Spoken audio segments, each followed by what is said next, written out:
Hi everyone, स्वागत है आप सभी का फिर से एक बार हमारे साथ जुड़ने के लिए। देखो नीट यूजी 2024 का जो अपना एमसीसी है ना, तो उनका काउंसलिंग ब्राउचर जो है रिलीज हो चुका है। एमबीबीएस, बीडीएस, बीएससी नर्सिंग जो भी 15% ऑल इंडिया कोटा की सीट होती है, साथ ही साथ अदर जो भी सीट होती है जैसे कि एम्स का हुआ, एपीएमसी का हुआ, देन उसके बाद अदर जो भी कोटा होता है ना, डीम कॉलेज वगैरह, तो उनका भी एडमिशन प्रोसेस जो आपको एमसीसी के थ्रू देखने को मिल जाता है। तो उनका एक इन्फॉर्मेशन ब्राउचर जो इन्होंने अपडेट कर दिया है। तो इसके अंदर क्या इन्फॉर्मेशन है, काउंसलिंग के लिए क्या रूल है, पूरी सविस्तर जानकारी छोटे से वीडियो के अंदर मैं आपके साथ शेयर करूंगा। आप वीडियो को पूरा देखो। जितने भी काउंसलिंग के रूल है ना, राउंड 1 से लेकर जो भी आपका final stay vacancy round conduct किया जाएगा ना, तो वहां तक आपका पूरा का पूरा रूल आपके साथ डिटेल में एक्सप्लेन करके शेयर करेंगे। साथ ही साथ डिपॉजिट आपका कब जब्त किया जाएगा, आपको राउंड 1 में फ्रेश रजिस्ट्रेशन करना होता है, देन उसके बाद राउंड 2 में करने की जरूरत किस कंडीशन में होती है, राउंड 3 में आपको कब रजिस्ट्रेशन फॉर्म फिल करने की जरूरत होती है, आपका डिपॉजिट आपको कब रिटर्न दिया जाएगा, कब आपका डिपॉजिट जो है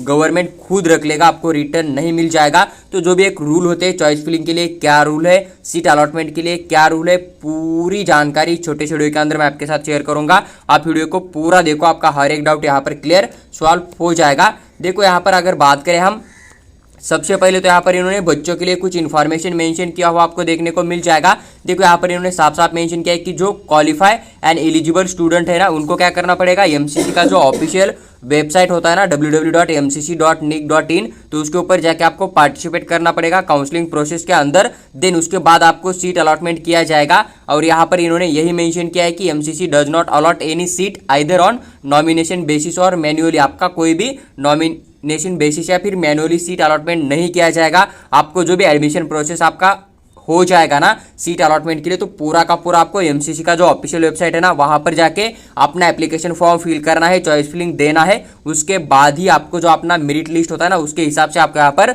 सीट अलॉटमेंट किया जाएगा। जो भी ऑल इंडिया रैंक होता है ना, उसके हिसाब से इस बात का आपको ध्यान रखना है। बाकी ऑफलाइन एडमिशन आपका नहीं हो जाएगा, या फिर अदर कोई भी वे नहीं है जिसके थ्रू आप यहाँ पर एडमिशन कर सकते हो। इस बात का आपको ध्यान रखना है।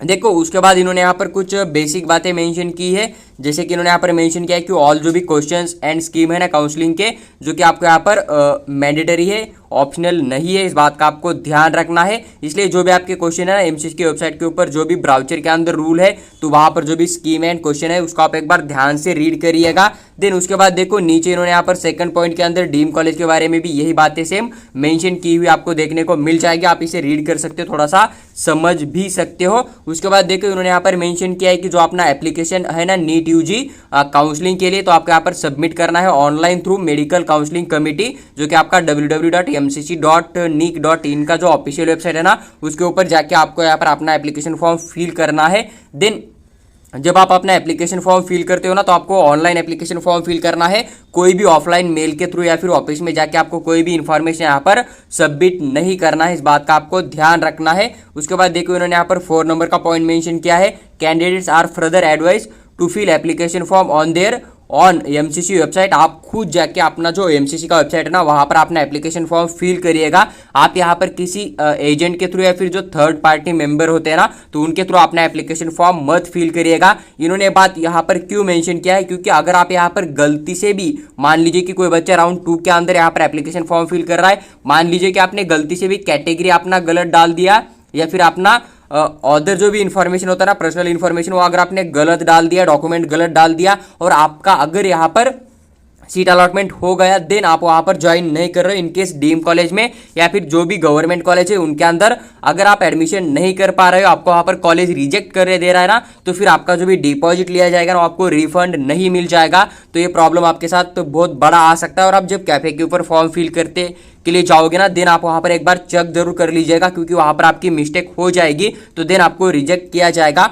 नीचे इन्होंने रूल भी मेंशन किया, आपको यहाँ पर लाइव प्रूफ के साथ भी मैं आपके साथ जरूर शेयर करूंगा। देखो उसके बाद इन्होंने यहाँ पर मेंशन किया है कि जो बच्चे candidate can submit NEET UG counselling application registration form, आप एक बार ही यहाँ पर फिल कर सकते हो। आप यहाँ पर बार बार अपना एप्लीकेशन फॉर्म फिल नहीं कर सकते हो। इस बात का भी आपको ध्यान रखना है। अगर आप ऐसी गलती करते हो तो देन आपको यहाँ पर सीधा रिजेक्ट भी किया जा सकता है। देखो अभी ये पॉइंट आपके लिए यहाँ पर सबसे इंपॉर्टेंट है। इन्होंने यहाँ पर मेंशन किया है कि जो अपना सिक्योरिटी डिपॉजिट होगा ना, वो आपको रिटर्न नहीं दिया जाएगा। अगर किसी बच्चों के यहाँ पर सीट अलॉटमेंट हो जाता है सेकंड राउंड में, या फिर सेकंड राउंड के बाद में जो भी राउंड कंडक्ट किया जाएगा उसे आप मॉपअप राउंड बोलिएगा या फिर स्टे वैकेंसी राउंड बोलिएगा। देन सेकंड राउंड के बाद में आपका जो भी राउंड कंडक्ट किया जाएगा उन राउंड के अंदर अगर आपको यहाँ पर अलॉटमेंट हो जाएगा और आप यहाँ पर सीट को ज्वाइन नहीं करोगे तो उन केस में आपका डिपॉजिट यहाँ पर जब्त किया जाएगा, आपको रिटर्न नहीं मिल जाएगा। और मैंने आपको एक कंडीशन बोल दिया था अभी कि अगर आप एप्लीकेशन फॉर्म फिल करते हो, कैटेगरी गलत डालते हो, आपका अलॉटमेंट हो जाता है। मान लीजिए कि कोई बच्चा अगर ओबीसी कैटेगरी में आता है लेकिन वो गलती से एससी कैटेगरी फॉर्म के अंदर फिल कर देता है और आपको सेकंड राउंड में या फिर थर्ड राउंड में अलॉटमेंट हो जाता है या फिर स्टे वैकेंसी राउंड के अंदर और आप वहां पर ज्वाइन नहीं करते हो, आपको वहां पर कॉलेज खुद रिजेक्ट कर देता है सीट अलॉटमेंट के लिए, देन उस केस में भी आपका डिपॉजिट आपको रिटर्न नहीं मिल जाएगा। यहाँ पर आप ध्यान से रीड कर सकते हो कि जो अपना सिक्योरिटी डिपॉजिट है ना वो आपका जब्त किया जाएगा।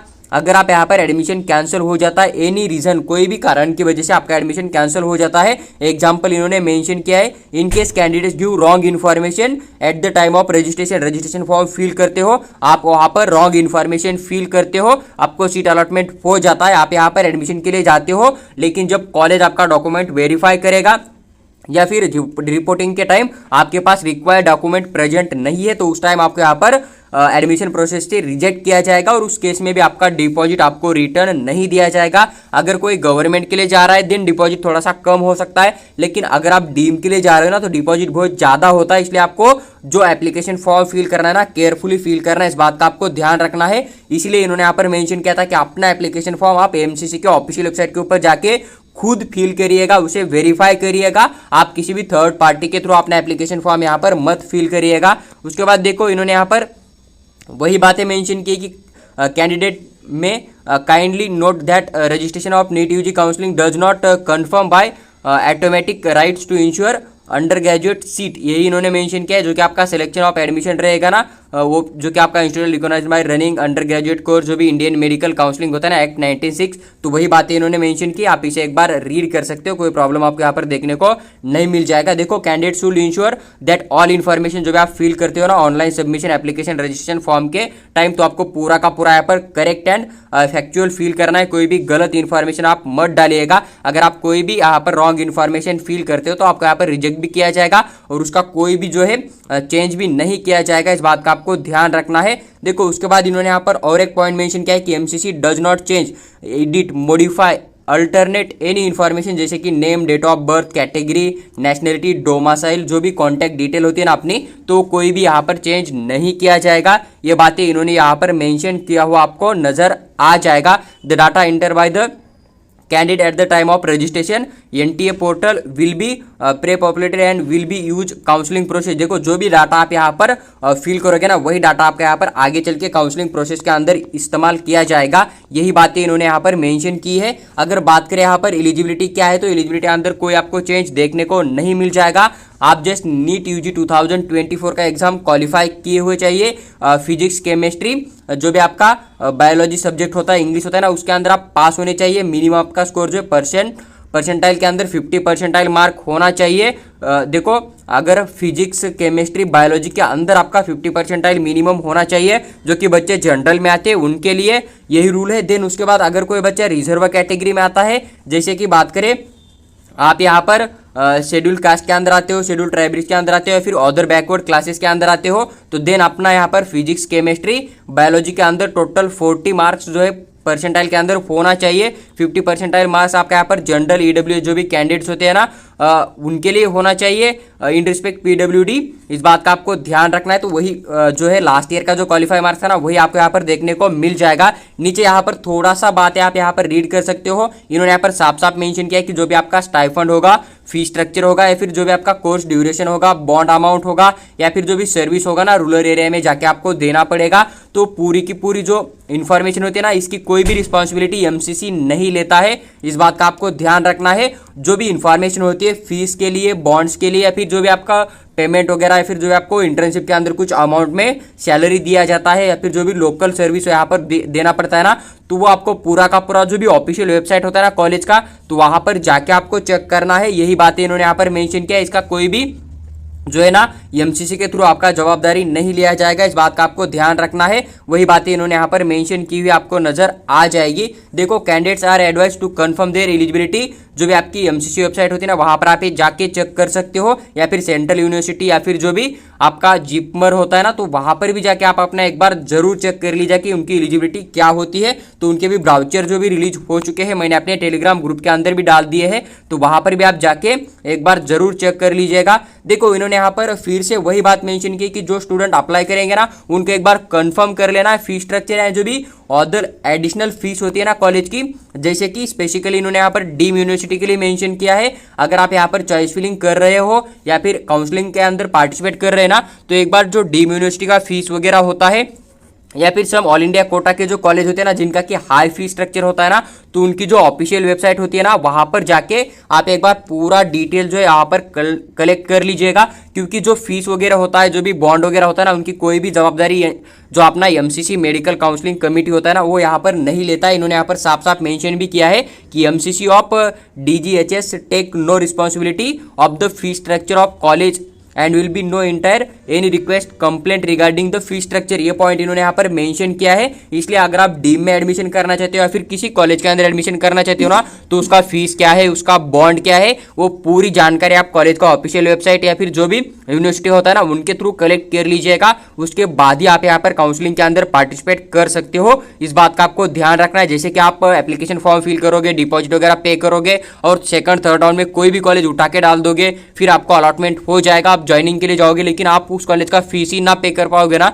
तो देन आपको वहां पर कॉलेज रिजेक्ट कर देगा और आपका डिपॉजिट भी आपको रिफंड नहीं मिल जाएगा। इन्होंने इसलिए यहां पर साफ साफ मेंशन किया है कि जो कॉलेज का फीस रहेगा, जो भी डीम यूनिवर्सिटी का फीस रहेगा ना, तो आप उसे खुद एक बार वेरीफाई कर लीजिएगा। इसका कोई भी रिस्पॉन्सिबिलिटी एमसीसी नहीं लेता है, इस बात का आपको ध्यान रखना है। इन्होंने यहाँ पर बार बार 2 बार ये लाइन आपको मेंशन किया हुआ नजर आ जाएगा। फिर देखो, इन्होंने यही पॉइंट मेंशन किया है कि जो बच्चे यहाँ पर काउंसलिंग के अंदर पार्टिसिपेट करेंगे ना, तो इनको यहाँ पर टच में रहना है। एमसीसी का जो ऑफिशियल वेबसाइट है ना, www.mcc.nic.in, आगे जो भी टाइम टेबल आ जाएगा या फिर लेटेस्ट अपडेट मिल जाएगा, रिजल्ट नोटिस या फिर जो भी न्यूज या फिर जो भी पार्टिसिपेट टू काउंसलिंग एमसीसी होता है ना, तो आने वाला हर एक अपडेट आपको सेम वेबसाइट के ऊपर देखने को मिल जाएगा।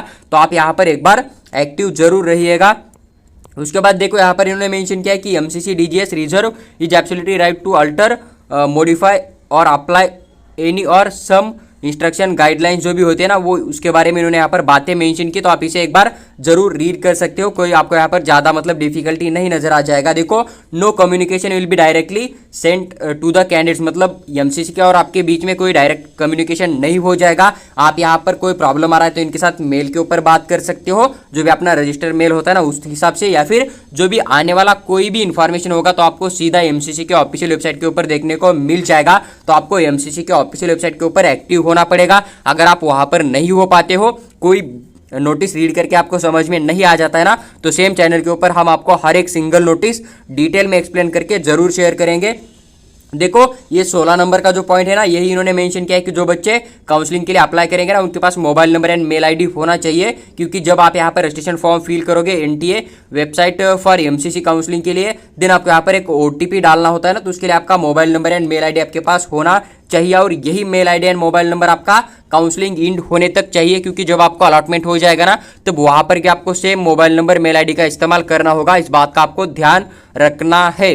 देखो, उसके बाद इन्होंने 18 नंबर का पॉइंट मेंशन किया है कि central pool nomination seat are mention by the minister of defence minister, जो भी एक्सटर्नल अफेयर वगैरह होता है ना मिनिस्टर्स के लिए, उसके लिए। तो MCC has no role to play with regarding the same and the counselling of the central pool seats not conducted by the MCC. इन्होंने यही बात यहाँ पर मेंशन की, आप इसे रीड कर सकते हो। देखो, उसके बाद इन्होंने यहाँ पर मेंशन किया है कि ऑल एडमिशन एंड रिजाइन आपका वो आपका यहाँ पर सिर्फ ऑनलाइन मोड के ऊपर ही हो जाएगा। मतलब कोई बच्चा अगर सीट अलॉटमेंट हो जाता है, कॉलेज ज्वाइन करना चाहता है, तो भी आपका ऑनलाइन ही प्रोसेस कंडक्ट किया जाएगा। अगर आप कोई सीट मिला है, आप उसे छोड़ना चाहते हो ना, तो भी फिर आपका वहाँ पर ऑनलाइन ही हो जाएगा। कोई भी ऑफलाइन सीट रेजिग्नेशन का परमिशन यहाँ पर नहीं दिया जाएगा। इन्होंने यहाँ पर साफ साफ मेंशन किया है। अगर कोई बच्चा काउंसलिंग के अंदर पार्टिसिपेट करता है, देन उसे अलॉटमेंट हो जाता है, कॉलेज के अंदर एडमिशन के लिए जाएगा ना, तो आपको अलॉटमेंट लेटर जो है एमसीसी की वेबसाइट के ऊपर से डाउनलोड करके लेके जाना होगा, तभी आपको वहाँ पर एडमिशन दिया जाएगा। इस बात का आपको ध्यान रखना है।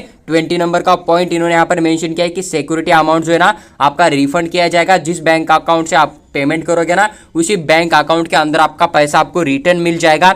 लेकिन वही कंडीशन है, अगर आप यहाँ पर जो कंडीशन मैंने एक्सप्लेन किया है फिर मेंशन है ना उसको अगर ब्रेक करते हो तो देन आपको अपना डिपॉजिट जो है रिटर्न नहीं मिल जाएगा। अगर आप पूरे रूल फॉलो करके काउंसलिंग करते हो, डिपॉजिट का रूल ब्रेक नहीं करते हो तो देन आपको अपना डिपॉजिट अमाउंट जो है आप जिस बैंक अकाउंट से पे करोगे ना उसी के अंदर आपको रिटर्न मिल जाएगा और श्योरिटी के साथ आपको 100% पक्का रिटर्न मिल जाता है। देखो उसके बाद इन्होंने यहाँ पर कुछ बातें मेंशन की जैसे कि लॉन्ग फॉर्म इसे आप लेके चल सकते हो, जैसे कि ऑल इंडिया कोटा का मतलब क्या होता है, मतलब AIQ का मतलब क्या होता है, ऑल इंडिया कोटा होता है। जैसे कि यहाँ पर इन्होंने मेंशन किया ESI का मतलब क्या होता है, एम्प्लॉयज स्टेट इंश्योरेंस कॉर्पोरेशन होता है। EWS के लिए इकोनॉमिकली वीकर सेक्शन होता है। तो ये बातें आप यहाँ पर खुद रीड कर सकते हो, कोई ज़्यादा आपको यहाँ पर डिफिकल्टी नजर नहीं आ जाएगा। आपके लिए इंपॉर्टेंट चीज़ें यही रहेगी, ये जो फ्लो चार्ट है ना इसके अंदर आपका राउंड 1 से लेकर जो कि आपका final stay vacancy round conduct किया जाएगा ना तो वहां पर जितने भी रूल है ना पूरे के पूरे रूल मेंशन है। तो अभी वीडियो का आप एकदम ध्यान से सुनिएगा, आपके लिए ये वाला फ्लो चार्ट सबसे इंपॉर्टेंट है। इसे एक बार आप समझ लोगे ना तो देन आपको कोई भी चीज यहाँ पर देखने की जरूरत नहीं है। बाकी ब्राउचर को आप थोड़ा सा इग्नोर करोगे तो भी यहाँ पर चलेगा, कोई प्रॉब्लम नहीं आएगा। देखो सबसे पहले आपको क्या करना है, ऑनलाइन मेडिकल काउंसलिंग करनी है। www.mcc.nic वेबसाइट के ऊपर जाना है, वहां पर आपको अपना रजिस्ट्रेशन फॉर्म फिल करना है। उसके बाद आपको पेमेंट करना है, रजिस्ट्रेशन फॉर्म का जो भी नॉन रिफंडेबल फीस होता है ना वो भी देना है। उसके बाद सिक्योरिटी डिपॉजिट भी देना पड़ेगा, आपको सबमिशन करना है, अपना चॉइस फिलिंग करना पड़ेगा। उसके बाद आप उसे व्यू कर सकते हो, मॉडिफाई भी कर सकते हो। उसके बाद लॉक कर सकते हो, लॉक करने के बाद आपको एडिट का ऑप्शन नहीं दिया जाता है। उसके बाद आपका प्रोसेसिंग ऑफ रिजल्ट किया जाएगा। फर्स्ट राउंड का आपको यहाँ पर सीट अलॉटमेंट आ जाएगा। देखो यहाँ पर फर्स्ट राउंड सीट आ जाएगा, मतलब कितनी सीट पार्टिसिपेट करती है ना वो आपको नजर आ जाएगा। देन उसके बाद देखो यहाँ पर सीधा राउंड 1 का सीट अलॉटमेंट नजर आ जाएगा। मान लीजिए कि कोई बच्चा है उसने राउंड 1 में पार्टिसिपेट किया था, उसे कोई भी कॉलेज जो है मतलब गवर्नमेंट भी नहीं मिला, डीम भी नहीं मिला, तो आपको यहाँ पर नो सीट अलॉटमेंट हो जाएगा। तो आप यहाँ पर आफ्टर राउंड 1 इंड, मतलब जब राउंड 1 का रिजल्ट इंड हो जाएगा ना तो उसके बाद आप यहाँ पर फ्रेश रजिस्ट्रेशन फॉर्म फिल कर सकते हो राउंड 2 के लिए। लेकिन किन्हीं बच्चों के लिए करना है जो कि न्यू कैंडिडेट आ जाएंगे, जिन्होंने कि राउंड 1 में रजिस्ट्रेशन फॉर्म नहीं फिल किया था, वो रजिस्ट्रेशन फॉर्म फिल करके पार्टिसिपेट कर सकते हैं। या फिर कोई बच्चा है जिसको कि राउंड 1 के अंदर सीट अलॉटमेंट हो गया था लेकिन उसने फ्री एग्जिट लेके रखा था, कॉलेज विजिट ही नहीं किया, ज्वाइन ही नहीं किया, तो उस बच्चे के यहाँ पर राउंड 1 के अंदर जो भी सीट अलॉटमेंट हो गया था, फ्री एग्जिट ले लिया था ना, तो आपको यहाँ पर राउंड 2 का फ्रेश रजिस्ट्रेशन फॉर्म फिल करना पड़ेगा। जिस बच्चों ने ऑलरेडी रजिस्ट्रेशन फॉर्म फिल किया था ना उनको राउंड 1 का कोई भी रजिस्ट्रेशन फॉर्म फिर से फिल करने की जरूरत नहीं है। आपको जस्ट क्या करना है, राउंड 2 के अंदर एलिजिबल होने के लिए आपको जस्ट यहाँ पर चॉइस फिलिंग फिर से एक बार करना पड़ेगा, क्योंकि राउंड 1 का चॉइस फिलिंग आपका यहाँ पर 0 माना जाएगा। इन्होंने यहाँ पर साफ साफ मेंशन किया है, यानी कि यहाँ पर सिंपल आपको समझ के क्या चलना है कि आपने काउंसलिंग के अंदर पार्टिसिपेट किया था एमसीसी के थ्रू, देन आपको अगर राउंड 1 के अंदर सीट अलॉटमेंट नहीं हुआ है तो देन आपको क्या करना है, राउंड 2 के अंदर आप एलिजिबल हो जाते हो। देन आपने अगर फिर एग्जिट लिया तो आपको फिर से रजिस्ट्रेशन फॉर्म फिल करना पड़ेगा, नहीं लिया है, सीट अलॉटमेंट ही नहीं हुआ था, देन उन केस में आपको क्या करना है, राउंड 2 का चॉइस फिलिंग करना है। आप यहाँ पर राउंड 2 के अंदर सीट अलॉटमेंट के लिए 100% एलिजिबल हो जाओगे। सेकंड कंडीशन, अगर आपको सीट अलॉटमेंट हो जाता है और आपको यहाँ पर कोई कॉलेज मिल जाता है तो आपको क्या करना है, रिपोर्ट करना है अलॉटेड कॉलेज इंस्टीट्यूट के अंदर, वहां पर आपका एडमिशन फॉर्मेलिटीज आप यहाँ पर कंप्लीट कर सकते हो। अगर आपको मिला हुआ सीट ज्वाइन नहीं करना है तो आप यहाँ पर फ्री एग्जिट करके राउंड 2 के अंदर पार्टिसिपेट कर सकते हो, इस बात का आपको ध्यान रखना है। लेकिन आप उसे ज्वाइन करना चाहते हो, यस आपका आंसर है, तो आप वहां पर कॉलेज को ज्वाइन करके अपना अपग्रेडेशन फॉर्म वहां पर फिल कर सकते हो राउंड 2 के लिए, इस बात का ध्यान रखना है। अगर आपको यहाँ पर अपग्रेड नहीं करना है, जो कॉलेज मिला है वो आपका फेवरेट कॉलेज है, तो देन उन केस में आप वहां पर अपना एडमिशन करके रिटेंशन फॉर्म फिल करके अपना स्टडी वहां पर जो कॉलेज मिला है ना उसके थ्रू आप यहाँ पर अपना स्टडी कंटिन्यू कर सकते हो। देखो अगर आपने यहाँ पर अपग्रेड के लिए डाल दिया ना, देन आपको यहाँ पर चॉइस फिलिंग फिर से एक बार करना पड़ेगा। लेकिन ध्यान रहे जो कॉलेज आपको मिला है ना उसके ऊपर जो रैंक के कॉलेज आते हैं ना उन्हें ही आप डालिएगा, क्योंकि आपको अगर राउंड 2 में कोई अलग सीट मिल गया तो राउंड 1 में जो सीट ज्वाइन किया था ना वो आपको फिर से नहीं मिल जाता है, इस बात का आपको ध्यान रखना है। उसके बाद देखो अगर बात करें यहाँ पर सेकंड राउंड के लिए, तो फिर आपको सेकंड राउंड का सीट अलॉटमेंट किया जाएगा। मान लीजिए कि कोई बच्चा है उसे सेकंड राउंड में अपग्रेड हो गया, तो देन जो बच्चा है ना उसे राउंड 1 में जो सीट मिला था ना उसे आप जाओगे, वहां के जो डॉक्यूमेंट फीस वगैरह रिटर्न लोगे, एडमिशन कैंसिल करोगे और जो राउंड 2 में कॉलेज मिला है ना उसे आप ज्वाइन कर सकते हो बिंदास, आपको कोई प्रॉब्लम वहां पर नहीं देखने को मिल जाएगा। देखो ये हो गया जिन बच्चों ने कि कॉलेज ज्वाइन करके बेटरमेंट के लिए अप्लाई किया था। अगर राउंड 2 के अंदर किसी बच्चे को फ्रेश सीट अलॉटमेंट हो जाता है तो आपको क्या करना है, जो सीट अलॉटमेंट हो चुका है ना राउंड 2 के अंदर, बट आप यहाँ पर नॉट रिपोर्ट करते हो, देन आपका सिक्योरिटी फीस आपका यहाँ पर जो है आपको रिटर्न नहीं मिलेगा। तो यही रूल है कि अगर आपको राउंड 2 के अंदर सीट अलॉटमेंट हो गया, आप उसे ज्वाइन नहीं करना चाहते हो, तो देन आपका जो सिक्योरिटी डिपॉजिट है ना आपको रिफंड नहीं मिल जाएगा। लेकिन कोई बच्चा अगर मान लीजिए कि राउंड 2 के अंदर कॉलेज मिल गया था, लेकिन वो कॉलेज अलॉट जो भी हो गया था ना उसे जाके ज्वाइन करता है, एडमिशन फॉर्मेलिटीज कंप्लीट करता है, लेकिन वो बच्चा अगर यहाँ पर बेटरमेंट के लिए जाना चाहते हैं तो आप 100% बेटरमेंट के लिए जा सकते हो। लेकिन राउंड 2 में अगर आप एक बार कॉलेज ज्वाइन करोगे तो आप उसे रिजाइन नहीं कर सकते हो। यहाँ पर इन्होंने साफ साफ मेंशन किया है, अगर आप रिजाइन करना चाहते हो तो फ्री एग्जिट ले सकते हो, आपका डिपॉजिट आपको रिफंड नहीं दिया जाएगा, इस बात का आपको ध्यान रखना है। लेकिन अगर आप कॉलेज को ज्वाइन करने के लिए बेटरमेंट के लिए जाना चाहते हो थर्ड राउंड के लिए, तो आप 100% श्योरिटी के साथ यहाँ पर जा सकते हो। इन्होंने यहाँ पर साफ साफ मेंशन किया है, तो आपका यहाँ पर थर्ड राउंड के लिए यहाँ पर एलिजिबल रखा जाएगा बेटरमेंट के लिए। ये होगा आपका सेकंड ऑप्शन। उसके बाद आपको थर्ड ऑप्शन यही मिल जाएगा कि आपको राउंड 2 के अंदर कोई भी सीट अलॉटमेंट ही नहीं हुआ है, अगर बच्चे ने पार्टिसिपेट किया था राउंड 2 के अंदर लेकिन सीट ही नहीं मिला है, तो वो बच्चा यहाँ पर सीधा एलिजिबल हो जाएगा। जो भी आगे चल के जो भी राउंड पार्टिसिपेट किया जाएगा ना, तो वहाँ पर आप एलिजिबल हो जाओगे। या फिर लगता है आपको कि नहीं अभी मुझे फर्स्ट राउंड में जो मैंने कॉलेज 1-2 डाल दिया था, डीम वाला या फिर जो भी गवर्नमेंट वाला है या फिर जो भी अदर कोटा का है, उसके अंदर सीट अलॉटमेंट नहीं हुआ है, अभी वही कॉलेज आपको चाहिए था, फिर आपका फिर बाद में प्लान बन जाता है कि नहीं मुझे अभी डीम में एडमिशन नहीं लेना है, मुझे ड्रॉप लेके फिर से एक बार जो है नीट की प्रिपरेशन करनी है, तो देन आप यहाँ पर एग्जिट कर सकते हो।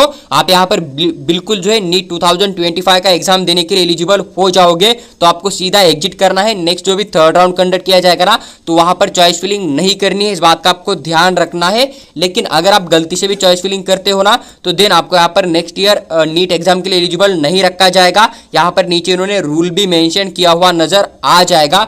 देखो उसके बाद अगर हम बात करें यहाँ पर थर्ड राउंड के लिए, तो आप यहाँ पर फ्रेश रजिस्ट्रेशन करके भी पार्टिसिपेट कर सकते हो। जिन बच्चों ने रजिस्ट्रेशन फॉर्म फिल किया है उनको फिर से कोई रजिस्ट्रेशन फॉर्म फिल करना नहीं होता है, आपको जो चॉइस फिलिंग करना पड़ेगा राउंड 3 के लिए, क्योंकि राउंड 2 का आपका चॉइस फिलिंग यहाँ पर 0 माना जाएगा। इन्होंने यहाँ पर साफ साफ मेंशन किया है, हर राउंड के लिए इन्होंने यहाँ पर एक बात फिर से दोहराई है, क्योंकि बहुत सारे लोग हैं 10 बार भी एक बार बात सुनते हैं लेकिन फिर भी मिस्टेक कर देते हैं ना, तो इन्होंने यहाँ पर उसके लिए किया है। देखो उसके बाद राउंड 3 सीट अलॉटमेंट, अगर आपको सीट अलॉटमेंट हो जाता है तो जो भी कॉलेज आपको मिल जाएगा ना, तो वहाँ पर आपको रिपोर्ट करना पड़ेगा, एडमिशन की फॉर्मेलिटीज कंप्लीट करनी पड़ेगी। अगर आप एडमिशन ज्वाइन करना चाहते हो ना, तो फिर आप यहाँ पर अपना कॉलेज ज्वाइन कर सकते हो। देखो उन्होंने यहाँ पर वही मेंशन किया कि एक बार अगर आपने कॉलेज ज्वाइन किया तो फिर बच्चा जो है अपग्रेडेशन के लिए फिर रिजाइन नहीं कर सकता है। राउंड 3 का रूल यही है, अगर आपको कोई कॉलेज मिल जाता है तो आप उस कॉलेज के अंदर जाके उसको ज्वाइन कर सकते हो। अगर आप ज्वाइन करोगे तो देन आप अपना एडमिशन यहाँ पर अपग्रेड, मतलब थर्ड राउंड से आप यहाँ पर फोर्थ राउंड में या फिर स्टे वैकेंसी राउंड के अंदर नहीं जा सकते हो,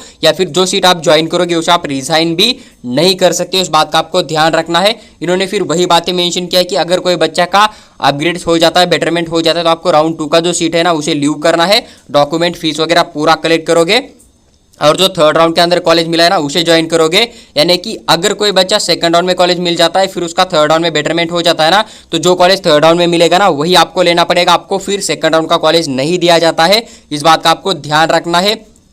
अगर देखो इन्होंने यहाँ पर फिर से कोई बातें मेंशन की है, अगर कोई बच्चा है जिसे कि सीट अलॉटमेंट हो जाता है और वो ज्वाइन नहीं करना चाहता है तो उन केस में क्या हो जाएगा, यहाँ पर आप रीड कर सकते हो। अगर कोई बच्चा है जिसे कि थर्ड राउंड में सीट अलॉटमेंट हो जाता है लेकिन ज्वाइन नहीं करना चाहता है, तो आप यहाँ पर अपना डिपॉजिट छोड़ के आप यहाँ पर बिल्कुल एग्जिट कर सकते हो, लेकिन आपको डिपॉजिट देना पड़ेगा। और उसके बाद आप यहाँ पर जो भी फोर्थ नंबर का या फिर स्टे वैकेंसी राउंड कंडक्ट किया जाएगा ना, वहाँ पर आप काउंसलिंग के लिए एलिजिबल नहीं रहोगे, इस बात का आपको ध्यान रखना है। उसके बाद देखो यहाँ पर और एक कंडीशन बन जाएगा कि आपने काउंसलिंग के अंदर पार्टिसिपेट किया था, राउंड 1 से लेकर थर्ड राउंड तक आपको कोई भी सीट अलॉटमेंट नहीं हुआ है, देन आप यहाँ पर 100% एलिजिबल हो जाते हो स्टे वैकेंसी राउंड के लिए। लेकिन अगर आपको गलती से भी राउंड 1 से लेकर राउंड 3 तक कोई सीट अलॉटमेंट हो गया था, आपने फ्री एग्जिट लेके रखा था या फिर कॉलेज को ज्वाइन किया हुआ है, तो देन आप यहाँ पर फोर्थ राउंड के अंदर स्टे वैकेंसी राउंड के अंदर नहीं जा सकते हो। आपको जो थर्ड राउंड में कॉलेज मिला है ना उसे आपको ज्वाइन करके अपना डिग्री कंप्लीट करना पड़ेगा, या फिर अपना डिपॉजिट वहां पर आपको छोड़ देना पड़ेगा गवर्नमेंट को, और आप यहाँ पर एग्जिट ले सकते हो। आपको यहाँ पर एग्जिट का ऑप्शन देखने को मिल जाएगा, इस बात का आपको ध्यान रखना है। देखो उसके बाद जो बच्चे यहाँ पर अलॉटमेंट नहीं हो जाता है तो वो बच्चे यहाँ पर स्टे वैकेंसी राउंड के लिए एलिजिबल हो जाएंगे, या फिर अगर किसी बच्चे ने काउंसलिंग में अभी तक पार्टिसिपेट ही नहीं किया ना, तो वो भी बच्चे यहाँ पर फ्रेश रजिस्ट्रेशन फॉर्म फिल करके काउंसलिंग के अंदर जा सकते हैं। चॉइस फिलिंग आपको हर बच्चे को करना कंपलसरी होता है। उसके बाद स्ट्रे वैकेंसी राउंड का सीट अलॉटमेंट किया जाएगा। सीट अलॉटमेंट की बात करें, अगर कोई बच्चा अलॉटेड बट नॉट ज्वाइन आ रहा है ना, तो देन उस बच्चे के लिए यहाँ पर रूल देखने को मिल जाएगा।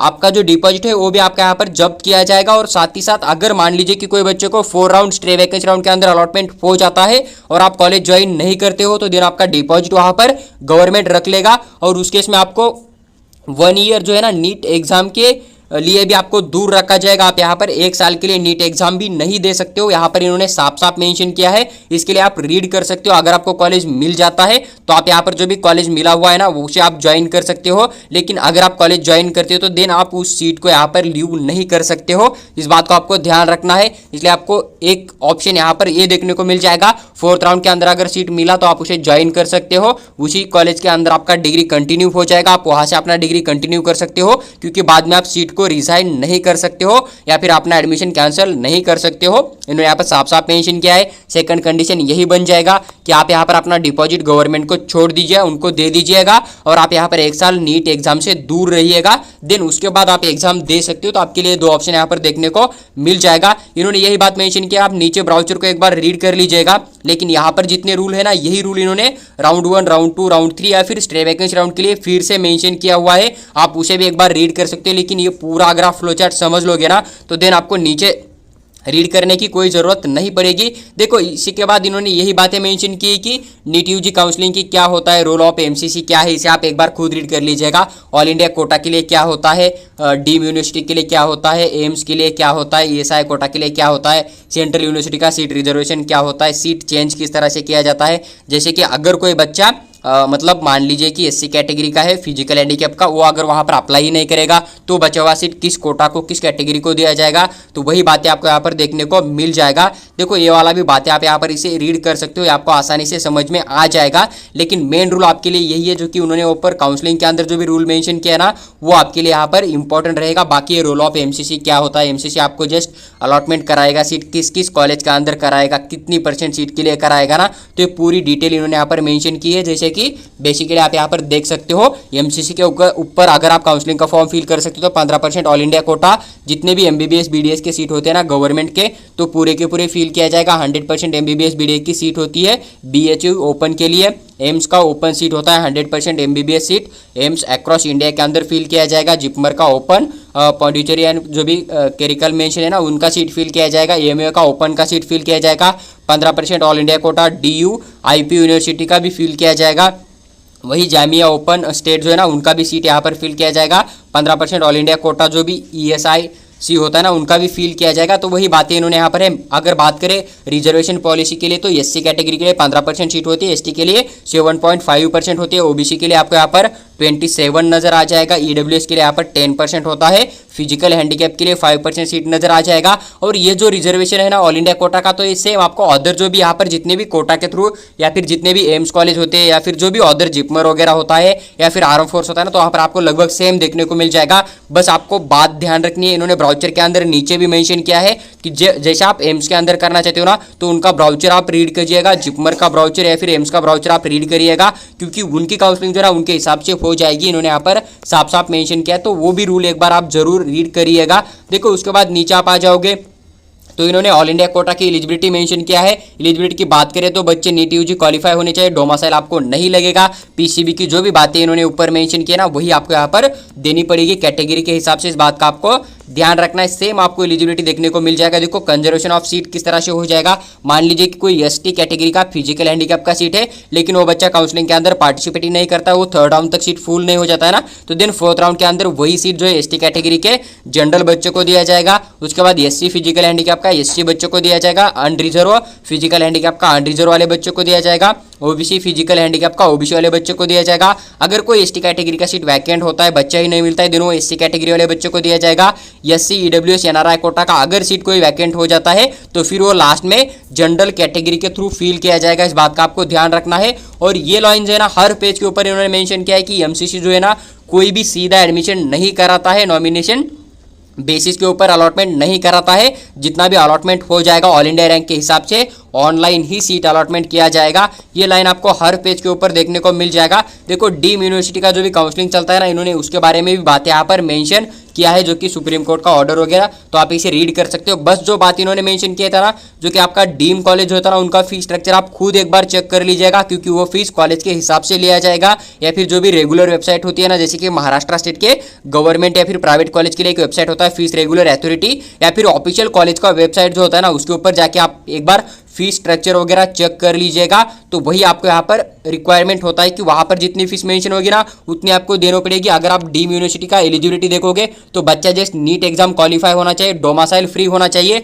देखो यही बातें यहाँ पर इन्होंने फिर मेंशन किया है हर कोटा के लिए, तो आप इसे एक बार फिर से रीड कर सकते हो। एम्स का भी देखोगे आप यहाँ पर रिजर्वेशन पॉलिसी, तो 15% एससी के लिए होता है, 7.5% एसटी के लिए होता है, 27 ओबीसी के लिए होता है, ईडब्ल्यूएस की बात करें तो 10% होता है, फिजिकल हैंडीकैप के लिए 5% होता है, फॉरेन नेशनल सीट्स भी आपको यहाँ पर देखने को मिल जाएगा। तो आप इसे एक बार फिर से रीड कर सकते हो। देखो यहाँ पर उसके बारे में डिटेल में इंफॉर्मेशन किया है, कंडीशन भी इन्होंने यहाँ पर मेंशन किया है, तो आप इसे रीड कर सकते हो। इन्होंने यहाँ पर साफ साफ मेंशन किया कि आप नीट एग्जाम क्वालिफाई होने चाहिए, आपको डोमासाइल की जरूरत नहीं होती है। एलिजिबिलिटी कंडीशन जो है ना, एम्स के अंदर जो भी ब्राउचर होता है ना, तो उस हिसाब से यहाँ पर लागू किया जाएगा। ये बातें इन्होंने यहाँ पर मेंशन किया है। सीट कंजर्वेशन की बात करें तो वही है सेम, एसटी पीडब्ल्यूडी का एसटी के लिए दिया जाएगा, एससी का एससी के लिए दिया जाएगा, जनरल ओबीसी का जनरल के लिए दिया जाएगा, ओबीसी का ओबीसी के लिए दिया जाएगा। अगर कोई बच्चा एसटी का है, उसका सीट फिल नहीं हो जाता है, देन वो एससी के थ्रू वहाँ पर अलॉटमेंट हो जाएगा। एससी ईडब्ल्यूएस के वैकेंट सीट बच जाते हैं ना, या फिर फॉरेन स्टूडेंट के, तो देन वो रिजर्व अनरिजर्व कैटेगरी के जो बच्चे होते हैं ना,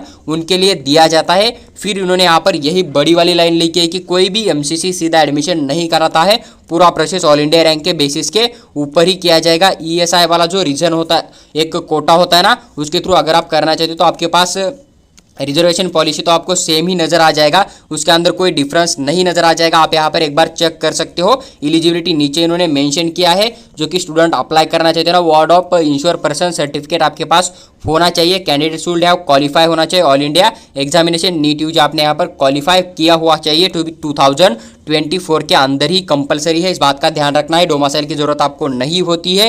reservation for the MBBS BDS seat जो है ना, उन्हीं बच्चों को दिया जाएगा, जो कि गवर्नमेंट ऑफ इंडिया की गाइडलाइंस होती है ना, उस हिसाब से ही दिया जाएगा। यही बातें इन्होंने यहाँ पर मेंशन किया है। उसके बाद एलिजिबिलिटी कंडीशन जो है ना, यहाँ पर इन्होंने एनेक्चर 7 के अंदर मेंशन किया है, तो आप उसे एक बार जरूर रीड कर लिएगा। फिर से वही बड़ी वाली लाइन इन्होंने मेंशन किया है कि एमसीसी कोई भी सीधा एडमिशन नहीं भराता है, आपका पूरा काउंसलिंग प्रोसेस ऑनलाइन ही कंडक्ट किया जाएगा। तो आप हर एक कोटा के लिए आप यहाँ पर बिंदास आंख बंद करके रीड कर सकते हो। जैसे कि सेंट्रल यूनिवर्सिटी की बात करें तो देखो, जो भी आपका दिल्ली यूनिवर्सिटी होता है ना, तो उनका 15% ऑल इंडिया कोटा के थ्रू फिल किया जाएगा, 85% जो स्टेट कोटा के थ्रू फिल किया जाएगा।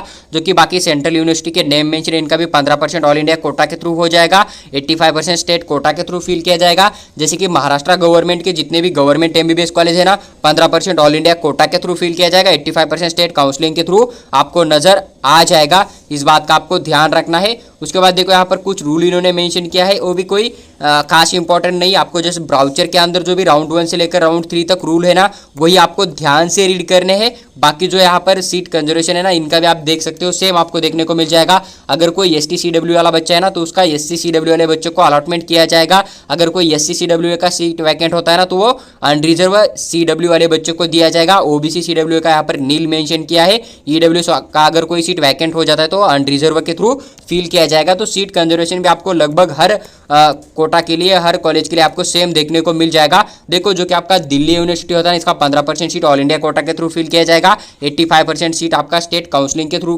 किया जाएगा। स्टेट काउंसलिंग के रूल अलग हो सकते हैं, तो दिल्ली यूनिवर्सिटी का जो ऑफिशियल वेबसाइट है ना, वहाँ पर आके आपको जाके अपना काउंसलिंग करना पड़ेगा। इस बात का आपको ध्यान रखना होता है। देखो, उसके बाद नीचे इन्होंने डॉक्यूमेंट का फॉर्मेट भी दिया है, तो आप उसे भी यहाँ पर एक बार रीड कर सकते हो। देखो, उसके बाद जो भी जामिया मिलिया इस्लामिया दिल्ली का कॉलेज है ना, तो उसके यहाँ पर इन्होंने सीट मैट्रिक्स भी मेंशन किया है। जैसे कि इसके जनरल के थ्रू 20 सीट है, फिजिकल हैंडीकैप के लिए 3 सीट नजर आ जाएगा, मुस्लिम के लिए 15 सीट है, मुस्लिम वुमन के लिए 5 सीट है, मुस्लिम ओबीसी के लिए 4 सीट है, मुस्लिम एसटी के लिए 1 सीट है, जामिया इंटरनेशनल जो होता है ना, उनके लिए आपको 2 सीट मिल जाएगा। टोटल यहाँ पर 50 सीट का इनटेक कैपेसिटी आपको यहाँ पर नजर आ जाएगा। तो इसे भी आप स्पेसिफिक उसी रिजर्वेशन के थ्रू करना चाहते हो तो उसे एक बार जरूर रीड कर लीजिएगा। उसके बाद देखो जो भी सेंट्रल इंस्टीट्यूट होती है ना, आईपी यूनिवर्सिटी के अंदर आती है ना, तो 15% ऑल इंडिया कोटा के थ्रू फिल किया जाएगा। 85% स्टेट कोटा की सीट यहाँ पर भी आपको नजर आ जाएगी। रिजर्वेशन पॉलिसी फिर से बोल रहा हूँ आपको सेम ही नजर आ जाएगा सभी कोटा के लिए, इस बात का आपको ध्यान रखना है। देखो ब्राउचर को आप एक बार फिर से ध्यान से रीड कर सकते हो। अलीगढ़ मुस्लिम यूनिवर्सिटी की बात करें तो यहाँ पर AUMI plus open seat NRI seat होते हैं। देन उसके बाद AUMI इंटरनल सीट भी आपको देखने को मिल जाएगा।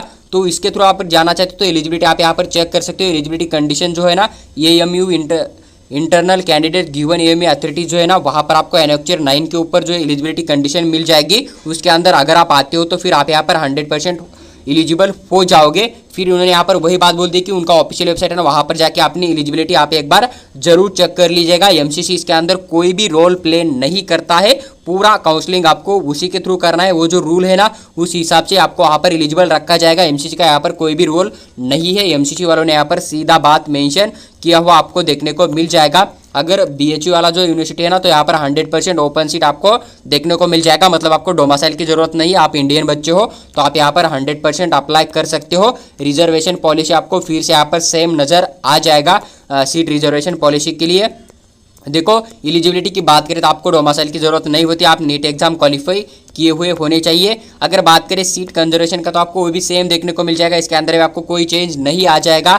यही बात इन्होंने मेंशन किया है कि medical counselling committee does not allot seat through the nomination basis के ऊपर आपको अलॉटमेंट नहीं किया जाएगा। वही बात ही इन्होंने यहाँ पर मेंशन किया है। APMC के लिए इन्होंने यहाँ पर साफ साफ मेंशन किया कि आपको रजिस्ट्रेशन फॉर्म MCC के थ्रू फिल करना है। लेकिन जो भी आपके रूल रेगुलेशन रहेगा ना, वो पूरा का पूरा आपको APMC का जो ऑफिशियल वेबसाइट है ना, वहाँ पर जाके आपको पूरा का पूरा काउंसलिंग का रीड करना है। APMC ने ब्राउचर रिलीज किया है 2024 का, तो आप वहाँ पर जाके अपना काउंसलिंग कर सकते हो। इस बात का आपको ध्यान रखना है। MCC यहाँ पर कुछ भी क्वायरीज APMC के रिगार्डिंग आपकी सॉल्व नहीं करेगा। ये भी बात इन्होंने यहाँ पर साफ साफ मेंशन की हुई आपको देखने को मिल जाएगा। देखो जिपमर जो है ना, जिपमर की all India quota open seat आती है। देन उसके बाद स्टेट कोटा भी आपको देखने को मिल जाएगा। तो इनका भी जो ब्राउचर होता है ना, उसे भी आप एक बार रीड कर लीजिएगा। बाकी रिजर्वेशन पॉलिसी आपको सेम नजर आ जाएगा, इसके अंदर कोई बदल आपको देखने को नहीं मिल जाएगा। तो देखो फिर आप यहाँ पर इसको एक बार रीड कर सकते हो, कोई प्रॉब्लम आपको नज़र नहीं आ जाएगा। रिजर्वेशन पॉलिसी और जो भी सीट वगैरह चेंज हो जाता है ना, वो आपको सेम नज़र आ जाएगा।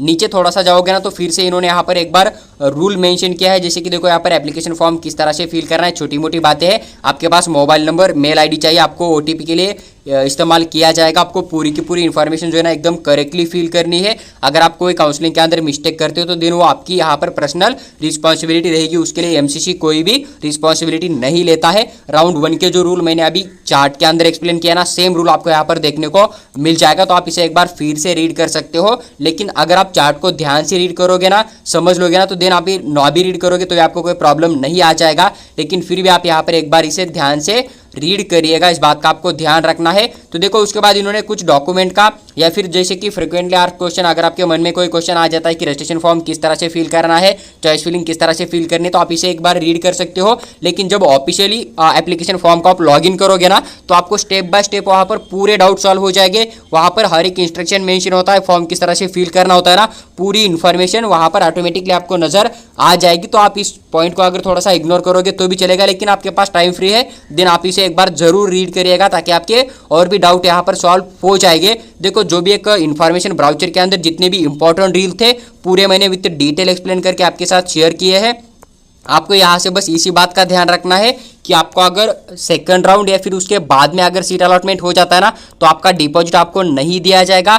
थर्ड राउंड में आपको सीट अलॉटमेंट हो जाएगा तो आप यहाँ पर सीट छोड़ के फिर नेक्स्ट ईयर एग्जाम दे के अपना डिपॉजिट गवर्नमेंट को छोड़ के आप यहाँ पर एग्जाम के अंदर पार्टिसिपेट कर सकते हो। लेकिन अगर कोई बच्चा स्टे वैकेंसी राउंड के अंदर अलॉटमेंट होने वाला कॉलेज छोड़ देता है तो आपको 1 साल के लिए बैन किया जाएगा। यही बातें इन्होंने यहाँ पर साफ साफ मेंशन की हुई आपको देखने को मिल जाएगी। देखो यही रूल है जो कि आपको ध्यान रखना है। पूरा जो भी ब्राउचर था मैंने विद डिटेल एक्सप्लेन करके आपके साथ शेयर किया है। अगर आपको वीडियो अच्छी लगी है तो लाइक कीजिए और चैनल को सब्सक्राइब करके हमारे साथ बने रहिएगा। अगर आपको पेड काउंसलिंग ज्वाइन करना है तो आप हमें व्हाट्सएप के ऊपर मैसेज डाल दीजिएगा, हम आपको वहाँ पर पेड काउंसलिंग के रिगार्डिंग पूरी इन्फॉर्मेशन जरूर शेयर करेंगे।